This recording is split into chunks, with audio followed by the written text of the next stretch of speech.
ಆಕಾಂಕ್ಷೆ ಕಿಚನ್ ಬ್ಲಾಗಿಗೆ ಸ್ವಾಗತ. ರಾಗಿಯ ರೊಟ್ಟಿ ಮಾಡುವ ಸುಲಭ ವಿಧಾನ ನೋಡೋಣ ಬನ್ನಿ. ಮೊದಲಿಗೆ 1 ಕಪ್ ರಾಗಿ ಹಿಟ್ಟು, ಅರ್ಧ ಕಪ್ ಗೋಧಿ ಹಿಟ್ಟು, ಮೀಡಿಯಂ ಸೈಜ್ ಹೆಚ್ಚಿದ ಈರುಳ್ಳಿ, ಕರಿಬೇವು, ಬೀನ್ಸ್ ಹಾಗೂ ಕ್ಯಾಬೇಜ್, ಮೆಣಸಿನ್ಕಾಯಿ, ಉಪ್ಪು, ಅರಿಶಿನ, ಜೀರಿಗೆ, ಮಸಾಲ ಹಾಗೂ ಎಣ್ಣೆ. ಒಂದು ಮಾಡುವ ವಿಧಾನ ನೋಡ್ಕೊಳ್ಳೋಣ ಬನ್ನಿ.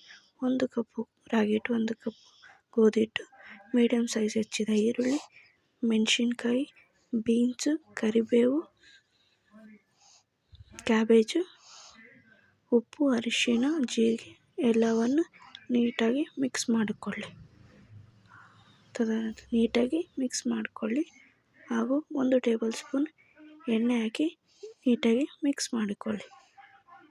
ಸ್ವಲ್ಪ ನೀರು ಹಾಕಿ ನಾದಿಕೊಳ್ಳಿ.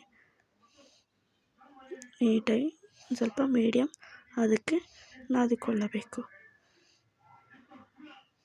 ತಟ್ಟೋ ರೀತಿಯಾಗಿ ರಾಗಿ ರೊಟ್ಟಿ ತಟ್ಟೋ ರೀತಿಯಾಗಿ ನೀಟಾಗಿ ನಾದಿಕೊಳ್ಳಬೇಕು. ತದನಂತರ 1 ಟೇಬಲ್ ಸ್ಪೂನ್ ಎಣ್ಣೆ ಹಾಕಿ 1 ಪ್ಲೇಟ್ ಮುಚ್ಚಬೇಕು. 10 ನಿಮಿಷ ಆದಮೇಲೆ ರಾಗಿ ರೊಟ್ಟಿಯನ್ನು ಒಂದು ಪೇಪರ್ ಮೇಲೆ ತಟ್ಟಿ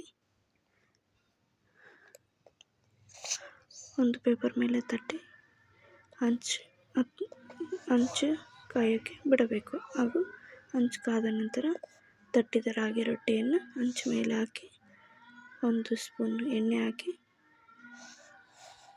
ಒಂದು 5 ನಿಮಿಷ ಬಿಡಬೇಕು. ಆಮೇಲೆ ತಿರುಗಿಸಿ ಮತ್ತು ನೋಡಬೇಕು. Thanks for watching. Please subscribe.